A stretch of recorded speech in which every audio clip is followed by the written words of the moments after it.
My name is Darcy Ingram and I am 32 years old. 3 days before my wedding, my dad called. It was a Tuesday. I was in my workshop trimming roses for the centerpieces, soil under my nails. Playlist on low, and the caller ID said, "Dad," so I picked up with my elbow because my hands were wet. 6 words. That is all it took. "I am not walking you down the aisle." I set the pruning shears on the counter, wiped my hands on my jeans, said nothing for maybe 5 seconds, which does not sound long until you are the one counting. Vanessa says it would upset her. He said, "Me sister." Vanessa, 3 years older, married 2 kids, and apparently still the center of every decision my parents make, even mine. "Your sister is going through a rough time, Darcy. Her marriage, you know." I did know, but this was my wedding, not hers. 10 minutes later, my mom called to finish the job. "Go solo. Stop making drama. Lots of modern brides walk alone." She said it like she was reading a brochure. 48 hours later, 200 people would turn around when those barn doors opened, and the man holding my arm would not be my father. Welcome back to Last Laugh Stories. This is a place where we share real stories about family, boundaries, and the people who show up when it matters most. Drop a comment and be sure to subscribe. I grew up in Ridgewood, Connecticut.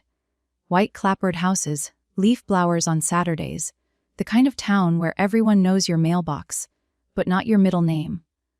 Vanessa was the bright one. Straight A's, debate team captain. Piano recitals where my parents sat front row with the camera. My dad introduced her at neighborhood cookouts the same way every time. "This is Vanessa. She is going to be a lawyer." He said it like it had already happened. I was the one who came home with dirt on my knees. I built a greenhouse in the backyard when I was 14. Scrap wood from a neighbor's renovation. Plastic sheeting from the hardware store. A hinge I pulled off an old cabinet. It stood 7 feet tall and it was not pretty. But it grew tomatoes the size of my fist by August. That year my school science fair fell on the same Saturday as a Vanessa's regional spelling bee. I entered my greenhouse tomatoes. Heirloom seeds, controlled soil pH, growth journal with daily photos. I won first place. Blue ribbon pinned to my poster board by the time my dad walked in. He walked in 40 minutes late. The judges were already stacking chairs. "Sorry, kiddo. Vanessa's event ran long." He glanced at the ribbon, nodded, said, "Good job." The way you say it to a stranger's kid at a checkout line. Then he checked his phone. That greenhouse stayed in the backyard for 9 years. I repaired the hinge twice. Replaced the sheeting once. My mom called it an eyes sore. My dad called it nothing. He never mentioned it again. But it kept growing tomatoes every summer whether anyone noticed or not. My high school graduation was on a Thursday in June. That same week, Vanessa got her acceptance letter to Columbia's MBA program. My parents decided to combine the celebrations into one dinner at Rester Luca downtown. 3 speeches were given. All 3 were about Vanessa. My dad raised his glass to our Colia girl. My mom wiped her eyes and said she always knew. Vanessa thanked them for believing in her. I ate my pasta and clapped in the right places. No one mentioned my diploma. I had graduated with a 3.7 GPA and an acceptance to the University of Connecticut's horticulture program. I paid my own application fee from the landscaping jobs I had been running since sophomore year, mowing, weeding, planting beds for 6 neighbors at the $40 each. When I told my mom about the horticulture degree, she set her coffee mug down and looked at me like I had said something in another language. "That is not a real career, Darcy." 5 words. She said them once to my face, and apparently many more times behind my back. Ruth Kellerman, our neighbor, 3 doors down, and my grandmother, Eleanor's closest friend, told me years later that she overheard my mom on the phone with her sister saying the same thing. Darcy is studying gardening. I do not even know what to tell people. Vanessa's MBA tuition was paid in full by my parents. 22 zallows in a year. I know the number because Donna, my mom, mentioned at Thanksgiving like it was a public service announcement. My tuition, I paid myself. Landscaping in the summers. Greenhouse work on campus during the school year. Student loans for the rest. Nobody announced my balance at the dinner table. Vanessa married Preston Hale 3 years after Colia. Investment banking. charcoal suit at the rehearsal dinner, cufflinks that cost more than my truck payment. My parents glowed at the wedding like they had personally arranged the stock market. Then the grandchildren came. Lily first, now 5. Owen 2 years later, now 3. My dad retired from his insurance firm the same year Owen was born, and those 2 kids became the center of his universe. He drove to Vanessa's house in Darien 3 times a week. He built Lily a swing set. He read Owen the same train book 47 times because Owen screamed if he stopped. Vanessa noticed. She noticed the way you notice a lever you can pull. The first time she used the kids was over Christmas seating. Vanessa wanted the head of the table. My dad gave it to her. The second time was about a family photo. Vanessa wanted it retaken without me in the background. My dad asked me to step aside. The third time I heard it myself. Speakerphone. My dad did not realize I was in the kitchen.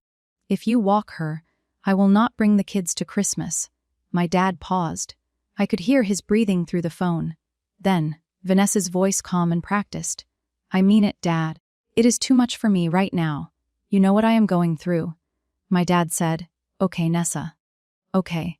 My mom walked into the kitchen 30 seconds later, saw my face. She knew I had heard. Her response was not an apology. She is their mother, Richard. Do not push her. That was the hierarchy. Vanessa, then the grandchildren, then my parents' comfort, then somewhere below the property taxes. Me? I met Marcus Delaney on a Tuesday in April, 3 years ago. I was planting a rain garden for the county drainage project along Route 12.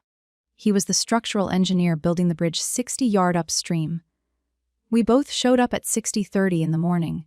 We both drank black coffee from thermoses. He saw me hauling a bald root system out of my truck bed and walked over without being asked. Need a hand? I have got it. I know, but my coffee is done and I am bored. That was the first sentence Marcus ever said to me that was not about drainage grades. Our first date was a nursery tour, and then tacos from a truck in the parking lot. He had dirt on his boots, I had dirt on mine. It was the most natural evening of my life. He introduced me to his dad 2 weeks later. Frank Delaney, 63, retired carpenter. Hands like leather gloves someone left in the sun too long. He lived alone in the same house he had built with Marcus's mom, who died of pancreatic cancer 8 years earlier. There was a workshop in the back with sawdust on every surface and a radio, tuned to a classic rock station that I am not sure he ever turned off. Frank called me kiddo by week 3. By month 2, he had built me a bookshelf for my workshop. White oak sanded smooth, dovetailed joints. He carved my initials on the inside of the left panel. DI small enough you would miss it unless you knew where to look. I run my fingers over those letters every morning when I open the shop. You got dirt under your nails, he said the first time he visited my greenhouse. Good. Means you built something today. Nobody in my family had ever said that to me. Marcus proposed in the botanical garden I designed for the Ridgewood Public Library. It was an October evening and the Japanese maples were turning that deep burgundy that makes people stop their cars. He got down on one knee next to the stone bench I had set into the path 2 summers earlier. I said yes before he finished the question. That night I called my parents. My dad picked up on the 4th ring. I told him. There was silence for about 3 seconds. Then congratulations. Not I am happy for you. Not tell me everything. Just the word you say when a coworker announces their promotion. My mom took the phone. Is he from a good family? She did not ask if I was happy. She did not ask about the ring or the garden or the evening. She asked about his family the way she might ask about his credit score. He is, I said. His dad is a carpenter. Silence again. The kind where someone is choosing not to say what they are thinking. I sent the wedding invitation by hand. I designed it myself. Botanical illustrations along the border. Pressed fern on the inside flap. I drove it to their house and left it in the mailbox because I did not want to watch them open it. I also asked my dad to walk me down the aisle. He said yes quickly, almost reflexively, like someone agreeing to hold a door. Marcus said what he always says when I give my parents a chance they have not earned. He put his hand on my knee and looked at me with those steady brown eyes. You know who they are, Dar. I know, but I want to give them one more chance. He nodded. He never tells me what to do with my family. He just makes sure I have somewhere soft to land afterward. The call came on a Tuesday evening, 3 days before the wedding. I was in the workshop trimming the last roses for the centerpieces. 14 arrangements, each one hand-tied. The radio was playing something with a fiddle, and I was humming along when the phone lit up on the workbench. Dad. I wiped my hands on my jeans and picked up. Darcy. I need to tell you something. His voice was the one he used when he was about to deliver bad news to a client. Steady but detached. Professional avoidance. I am not going to walk you down the aisle. The pruning shears were still in my other hand. I set them down slowly. The way you set something down when you are not sure you can hold it without breaking it. Vanessa says it would upset her. Dad. Vanessa is not getting married. I am. She says seeing me give you away would be too painful right now. Her marriage is going through a rough patch. You know that. So my wedding day is about her feelings. Silence long. I could hear the television in his den. Some game show. I am sorry, Darcy. I did not yell. I did not cry. I asked him one question. The only one that mattered. Did Vanessa threaten you with the kids again? More silence. Then his voice dropped lower as if someone might hear. She said if I walked you, she would not bring Lily and Owen to Christmas. There it was, the lever. The same lever she had been pulling for years, and he had been folding to every single time. His grandchildren traded for his daughter's wedding day, and he chose the trade without blinking. Okay, Dad. Darcy, please understand, I said. Okay.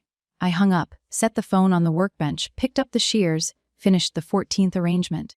My hands did not shake. I wanted them to. Shaking would have meant I was surprised. I was not surprised. I was just finally done pretending I might be. My mom called 10 minutes later, right on schedule. Donna Ingram does not leave loose ends. Your father told you. Yes, Darcy. Do not make this bigger than it is. Go solo. Lots of modern brides walk alone. It is actually quite empowering if you think about it. She said empowering the way someone says organic when they do not buy organic. Mom, I asked Dad a year ago. He said yes. Things change. Your sister is hurting and I am not. Pause. I heard her take a breath. The measured kind. The kind she uses before she says something she has already decided is reasonable. You have Marcus. Vanessa has no one right now. I almost laughed. Almost. Because the math of it was so perfectly Donna. Vanessa's pain outweighed mine, because Vanessa's pain always outweighed mine. Not because it was larger. Because it was hers. Stop making drama, Darcy. This is not the hill. I hung up, walked out to the porch, sat on the top step. The October air was cold enough to see my breath, but not cold enough to go inside. I held my phone in both hands and stared at the garden I had planted when I moved into this house 4 years ago. Hydrangeas along the fence, lavender by the walkway. A dogwood I put in the first spring that was now taller than me. Marcus found me 20 minutes later. No tears, just sitting. Holding the phone like it was something I was not sure I wanted to keep. He sat down next to me, did not ask what happened, did not say, I told you so. Just put his arm around my shoulder and waited. After a while I stood up, walked through the workshop, stopped at the oak bookshelf Frank built me, ran my fingers along the inside panel, found the carved letters DI, traced them twice, then I went to bed. Wednesday morning, 2 days before the wedding, Marcus made eggs. Scrambled the way I like them, with chives from the windowsill pot he keeps from alive for me, because I somehow managed to overwater indoor plants. While running a professional landscaping business, he set the plate down, sat across from me, waited. My dad is not walking me. I heard you on the phone.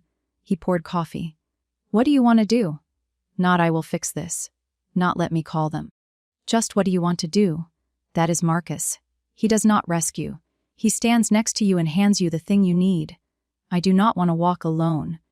Then you will not. He took a sip, set the mug down, looked at me the way he looks at a structural plan, calm, focused, already 3 steps ahead. Dad has been practicing his tie knot since the engagement. I watched him YouTube it twice last Sunday. I smiled. First one in 12 hours.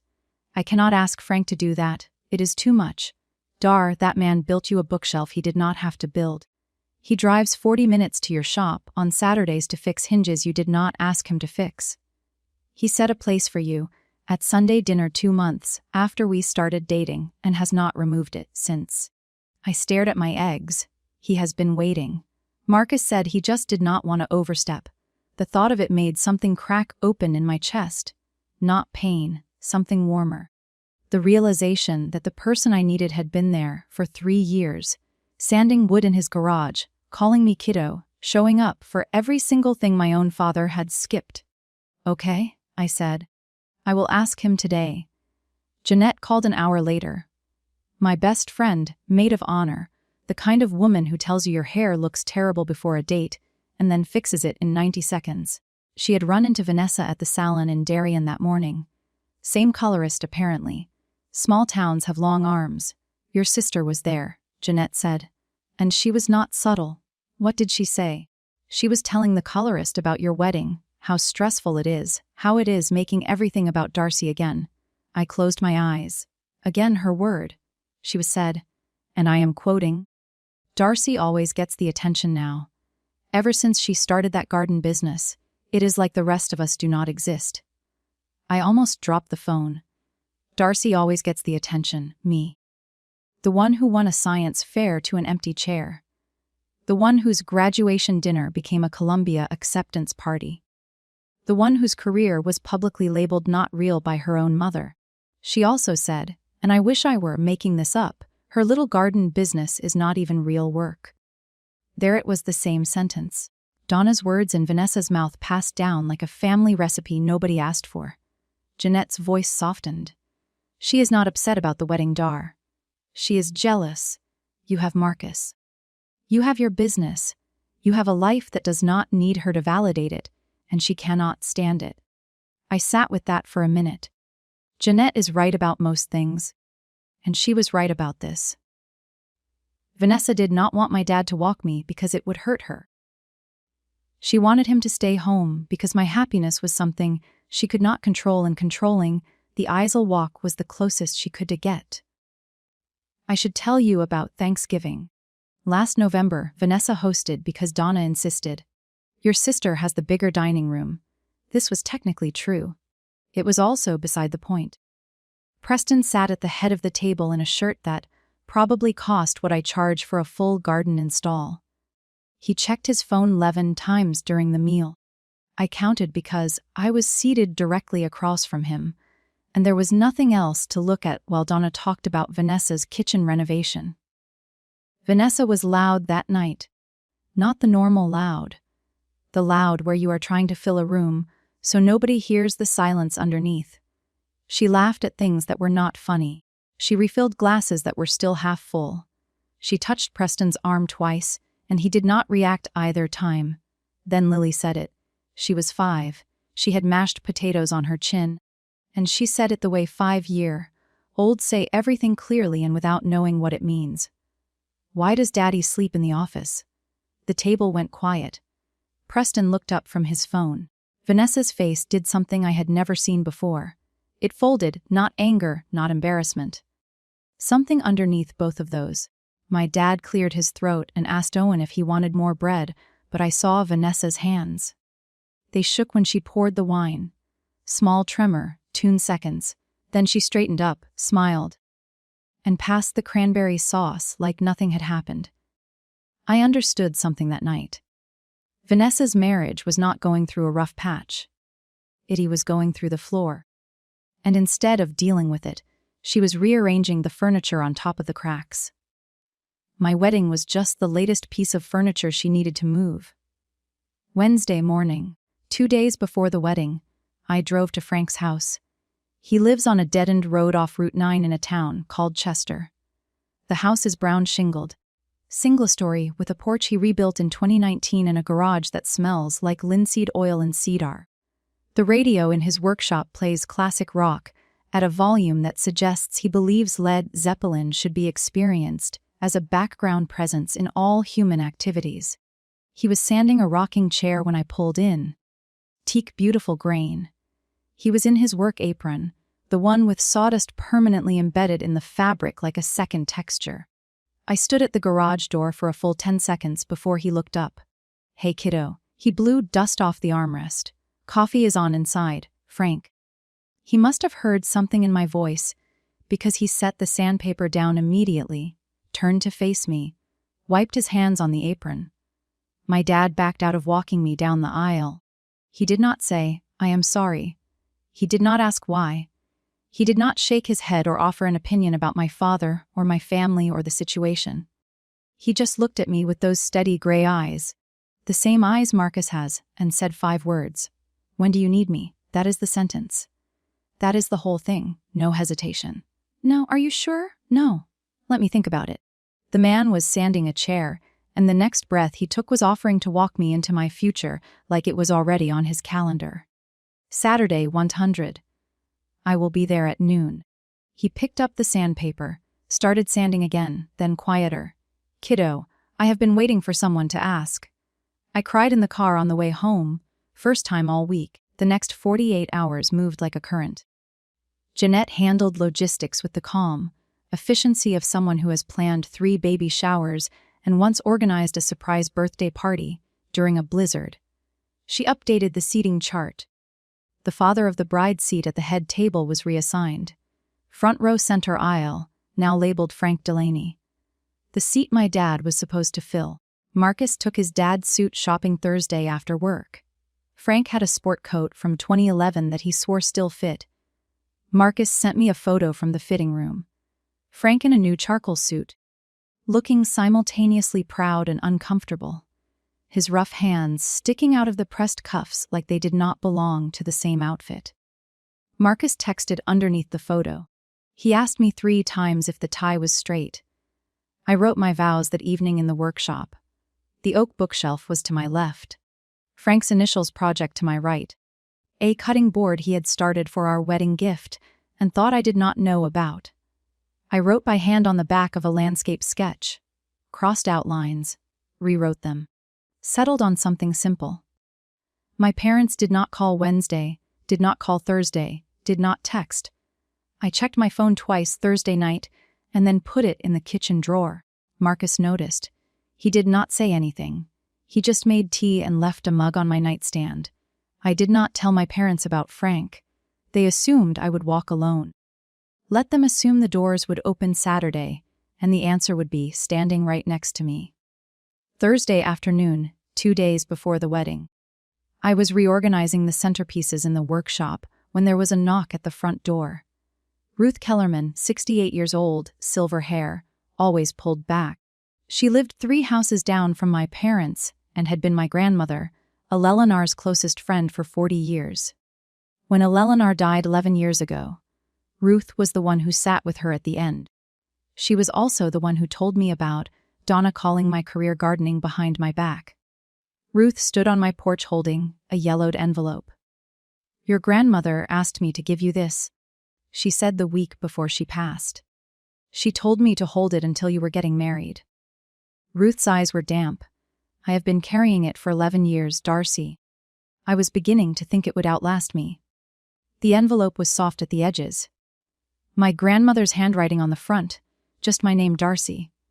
I opened it at the kitchen table. Ruth sat across from me and did not speak. The letter was short, 12 sentences. Eleanor had always been efficient with words. "Darcy, when you read this, you are about to walk into the most important room of your life. I wish I could be there. I wish I could tell your mother to sit down and let you shine. I wish I could tell your father to look up from whatever is distracting him and see you. But I know how that family works. So let me say what they will not. You have always been the one who builds. From that greenhouse to whatever you are building now, you make things grow where nothing was. Do not wait for them to see it. The people who show up are your real family. I love you. Build something beautiful."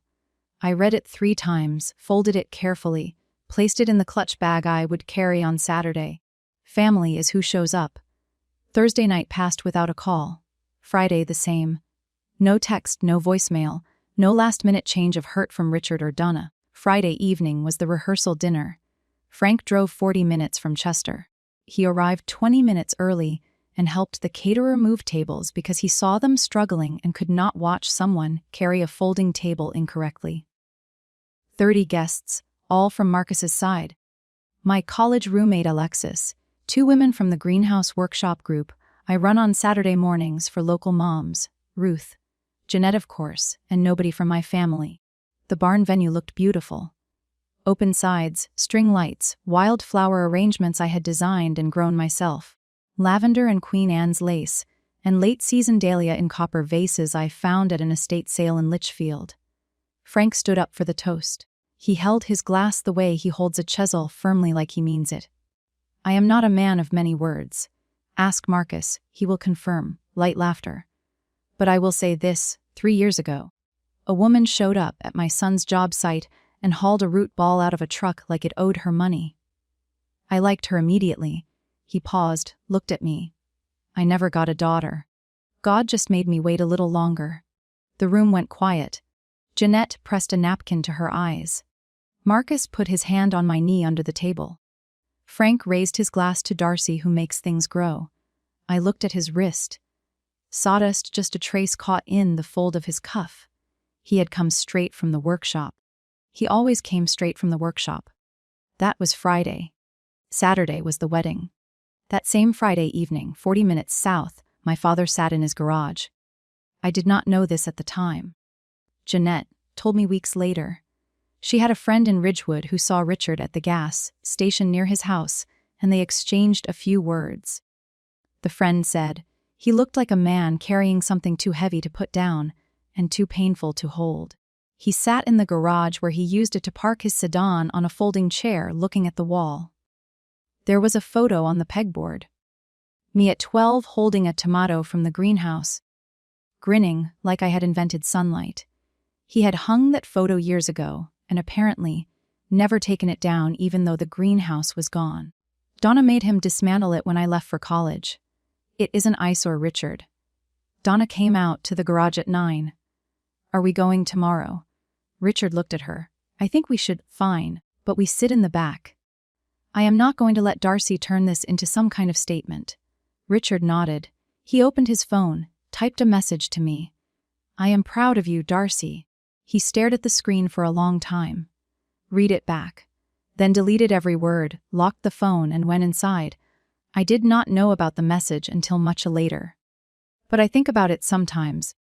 Not with sadness, more with a kind of tired understanding. My father is not a cruel man. He is a weak one. And weakness, when it sits in the same house as control, becomes cruelty by default. He went to bed without sending anything. Friday evening, 9:45. My phone buzzed. "Vanessa, I heard you are not walking alone." "Who is walking you?" I looked at the screen. Put the phone face down. Did not reply. 11 minutes later, Jeanette forwarded me a screenshot. Vanessa had texted her. "Do you know who is walking Darcy tomorrow?" She will not answer me. Jeanette's response was a single period. Nothing else. I loved her for that. Vanessa called my dad next. I know because Richard texted Marcus, not me, Marcus. At 10:15. Marcus showed me the message. "Vanessa is upset. She thinks Darcy is bringing someone to walk her to embarrass us. Maybe we should not go." Marcus typed a response and then deleted it. Typed another one. Deleted that too. Then he set the phone down and looked at me. "Your dad just asked if we are trying to embarrass them. At my own wedding. That is what he said." I took a breath. Held it, let it go. Donna called Richard back. I found this out later from Ruth, who had contacts I will never fully understand. Donna told Richard they were going. I will not give her the satisfaction of saying we were not there. Classic Donna. Attendance as a strategic position, not an act of love. Then Vanessa's final text of the night to my dad forwarded, later by the same Ruth network. "If you are going, then I am coming too." So that was the setup. Saturday morning, a wedding, 200 guests, a carpenter in a charcoal suit, and 3 uninvited spectators in the back row who still thought the day was about them. Saturday, I woke at 5:15. The house was dark. Marcus had slept at Frank's. Tradition, he said, though I suspect it was mostly so. Frank would not pace the kitchen alone all night. I made coffee, sat on the porch. The garden was still in that early morning fog, where everything looks like a watercolor, someone left out in the rain. The hydrangeas along the fence were fading. Late October does that, but the lavender still held. Lavender always holds longer than you expect. My phone had 2 messages. Frank, ready when you are, kiddo. Tie is straight. I checked 4 times. Marcus, see you at the end of the aisle. I will be the one who cannot stop smiling. I looked at my hands. Calluses on the pads below, my index fingers from years of pruning shears. A thin scar on my left thumb from a greenhouse repair, gone wrong when I was 17. Soil under the nail of my right ring, finger that I must have missed in the shower. These hands built a greenhouse at 14. They planted lavender and hydrangea. They dug beds for 6 neighbors at 40 zubi each. They signed a business license, shook hands with clients, arranged 14 centerpieces for a wedding that my own parents could not be bothered to attend with grace. I finished my coffee, washed the mug, showered, dried my hair, pinned it up with the pearl hair pin Ruth had given me along with Eleanor's letter. It had been my grandmother's. I looked at myself in the mirror and saw exactly what I expected. Not a victim. Not a broken daughter, just a woman with dirt-stained hands and a clear plan for the day. I picked up the clutch bag with the Eleanor's letter inside. Drove to the venue. The venue was a converted barn on a hill outside of Ridgewood. Open sides, cedar beams. The kind of place that looks like it has been hosting weddings for a century, but was actually a dairy barn until 2016. I had done the flowers myself. Every arrangement, wildflower bundles in copper vases, lavender Queen Anne's lace, late Daz, sprigs of rosemary, because my grandmother always said rosemary was for remembrance. The altar was framed with climbing cladis I had trained on a wooden trellis Marcus built. It smelled like earth in October. Jeanette was already in the bridal suite when I arrived. She had my makeup kit open and a mimosa in hand. You look like a woman who has been awake since 5015. Close enough. Sit down. She worked quickly. Foundation, blush, a lip color she called quiet power that I am fairly certain she made up on the spot. Ruth arrived at 10 with a small velvet box. Inside a pair of pearl drop earrings. Your grandmother's, Ruth said. She wore these to her own wedding in 1974. Something borrowed, something old, both in one. I held them in my palm. They were warm, as if someone had just taken them off. Alexis and my 2 college friends arrived next. The 5 of us in the bridal suite. Jeanette fixing my hair. Ruth sitting in the corner, with her hands in her lap like a woman who had been waiting 11 years for exactly this morning. No mother, no sister. Jeanette caught me glancing at the door, once. Stop looking at that door, Dar. Everyone who matters is already in this room. She was not wrong, but it still stung. The way an old bruise stings when you bump it on something you thought you had moved out of the way. A knock at the door. 10:45. Jeanette opened it. Frank stood in the doorway in his new charcoal suit. White shirt, navy tie Marcus had picked out. His hands hung at his sides, still rough. Still scarred from decades of wood and nails and things built for other people. He saw me in my dress and stopped. For a man who spends his life measuring cuts to the 16th of an inch, Frank is remarkably imprecise with his emotions. His eyes filled immediately, his jaw tightened. He blinked twice hard and then said, "Oh, kiddo, do not cry, Frank. I just got my mascara on." I am not crying. Sawdust gets everywhere. Jeanette laughed from across the room. Ruth smiled. He reached into his jacket pocket and pulled out a small wooden box. Walnut hand finished. Inside was a bineer, dried oak leaves, baby's breath wrapped in twine. Made it this morning. Figured flowers from a store would not feel right for you. I pinned it to his lapel. The oak leaves were from his workshop, same white oak as the bookshelf, same wood that had been part of my life for 3 years built into the walls of my daily routine. You look beautiful, he said. Then he corrected himself. No, you look strong. Nobody had ever said that to me on a day when I was supposed to look beautiful, and it was exactly the right word. He took a seat in the corner next to Ruth. The 2 of them sat there quietly, at a 63-year-old carpenter and a 68-year-old retired teacher, like the most unlikely security detail in wedding history, waiting for the doors to open. At noon, I peeked through the curtain at the side of the barn. Marcus's side was full. Aunts, uncles, cousins, friends from his engineering firm. His cousin brought a toddler who was already asleep. His college roommate was adjusting a bow tie that looked borrowed. My side was smaller but not empty. Ruth's seat was reserved up front. Alexis and the college girls were there. 7 women from my greenhouse workshop, the Saturday morning group, where I teach local moms how to start vegetable gardens. 3 landscaping clients who'd become friends over the years. My accountant Gloria, who once told me my quarterly taxes made her proud. And then I saw the back row. Far right, 3 figures. Richard in a dark suit looking at his shoes. Donna sitting rigid with her purse on her lap like a shield. And Vanessa in a dress that was slightly too formal for an outdoor barn wedding. Scanning the room with the expression of someone cataloging exits. They came, my stomach dropped.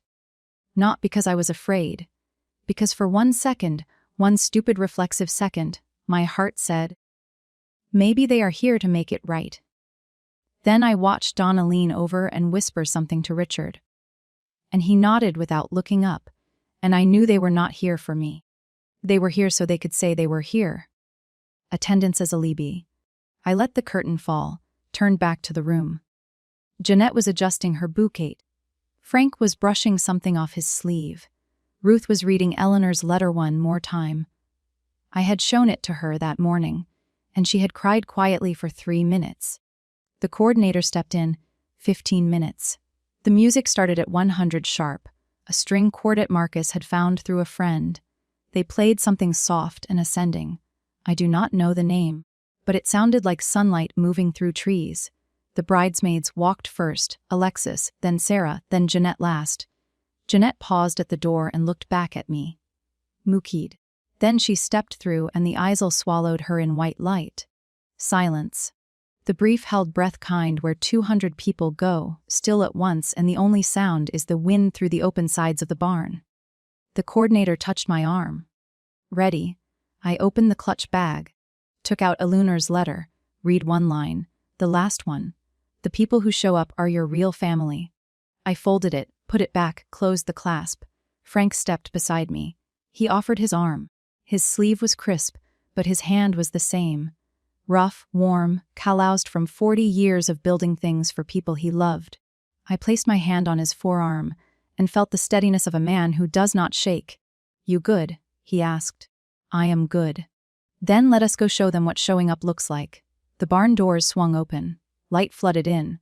October sun, low and gold. Catching the dust and mows in the air like someone had scattered glitter by hand. 200 heads turned. And there we were, Frank Delaney and Darcy Ingram, a carpenter and a gardener. Neither one of us related by blood, both of us exactly where we were supposed to be. I felt his hand cover mine on his arm. Steady, warm. The rough grain of decades of work pressed against my skin. He took the first step and I matched it. We walked. I did not look at the back row. I did not need to. I looked straight ahead, where Marcus stood at the end of the Eisel with wet eyes, and a grin that said everything his words would say later. This was my wedding day, and I was not walking alone. The doors were open. 200 people saw, and the man holding my arm was not my father by blood. He was my father by choice. If you have ever found family outside of blood, someone who showed up when the people who should have did not, hit subscribe and stay with me, because what happened next is a moment I will carry forever. The Eisel was 60ft long. I know because I measured it myself during the venue walkthrough in August. 60ft of reclaimed oak planks. The irony of walking on oak toward a future given to me by a man who built with it was not lost on me, though I did not think about it at the time. At the time I was counting Frank's steps. Left, right, left, slow and steady. The same rhythm he uses when he planes a board. Measured, intentional. The kind of pace that says I have done this before in my bones, even if I have not. The gasps started about 10 steps in. Not loud, just the small involuntary sounds people make when they are putting together a story in real time. Guests who knew Jeanette's friends. The greenhouse workshop moms, Gloria, my accountant.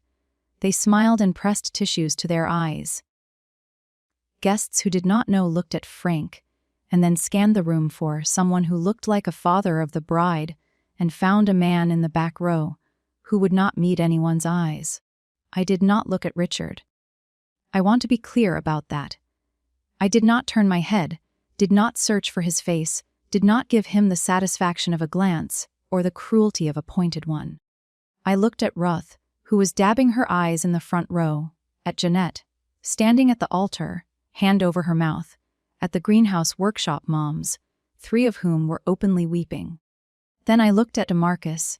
He stood at the end of the aisle, hands at his sides, eyes full. He nodded once at Frank, not a greeting, but a thank you. The kind of nod men exchanged when words would take too long. And the moment is already perfect. In the back row, I am told Richard half stood, caught himself on the pew, sat back down. Donna grabbed his arm. Vanessa stared straight ahead with an expression that Ruth later described as a woman watching a door close that she cannot reopen. We reached the altar. The officiant smiled. She was a woman named Reverend Keene, short, gray-haired. The kind of voice that makes you feel like everything will be fine even when it will not. Who gives this woman in marriage? Frank cleared his throat. He is not a man who speaks to crowds. He builds for them, fixes things for them, feeds them Sunday roast, and sends them home with leftovers. But he does not address them. Today he did. Her family does. A pause, then quieter, like he was saying it to me rather than the room. All of us who showed up, the room exhaled. I heard a soft sob from the front row. Ruth, Jeanette's mascara was already done. Gloria was using her program as a fan and a tissue simultaneously. Frank turned to me, took both my hands, squeezed once. His grip was the same grip that shaped the bookshelf, the cutting board, the binder, the same hands. Go get married, kiddo. He placed my hand in Marcus, stepped back, walked to the front row, center aisle, sat in the seat that had been labeled with his name that morning, the seat my father was supposed to fill. Marcus leaned in and mouthed 2 words to his dad. Thank you. Frank nodded, folded his hands in his lap. I noticed sawdust on his right cuff. He always had sawdust on his right cuff. I turned to Marcus. The ceremony began. When it came time for vows, I said what I had written in the workshop 2 nights earlier next to the oak bookshelf on the back of a landscape sketch. I choose you and I choose the family we build, not the one we were given, the one we make with our hands every day from the ground up.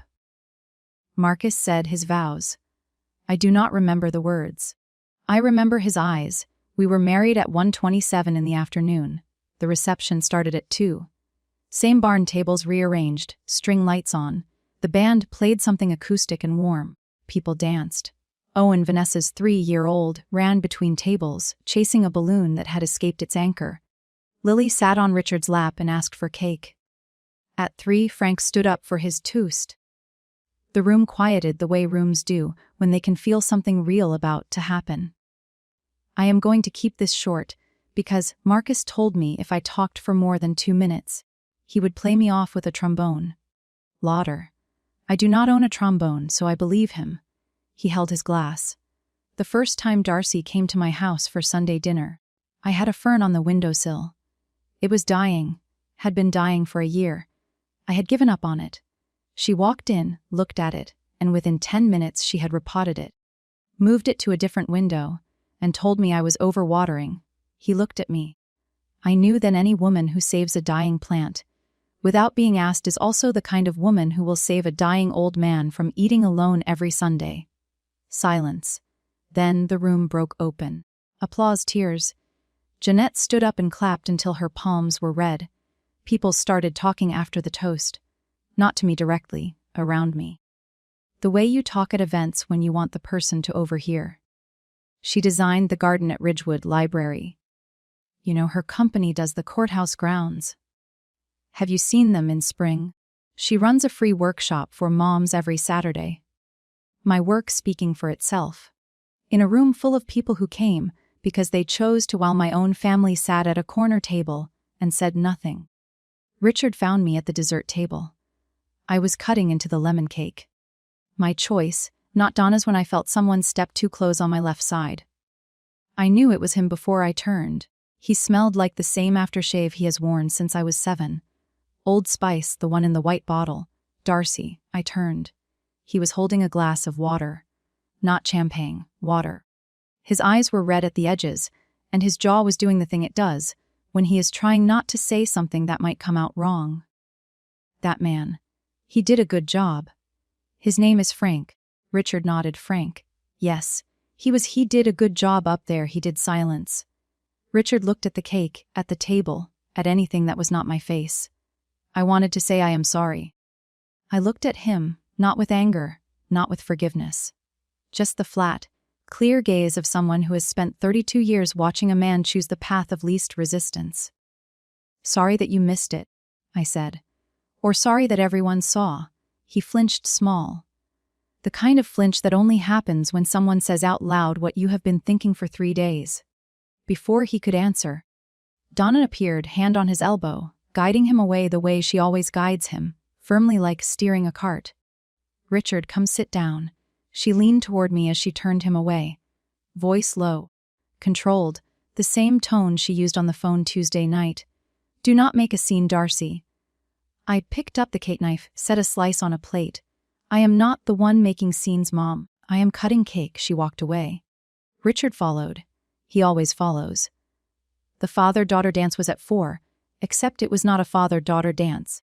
It was Frank and me on a barn floor under string lights to a song Marcus picked. An acoustic cover of Lean on Me that made Jeanette cry for the 3rd time. Frank danced the way he builds carefully, with attention to where his feet were going. He held my hand in his and kept his other hand on my shoulder, not my waist, because Frank is the kind of man who respects a boundary even at a wedding. I step on feet, he warned. I know, Marcus told me.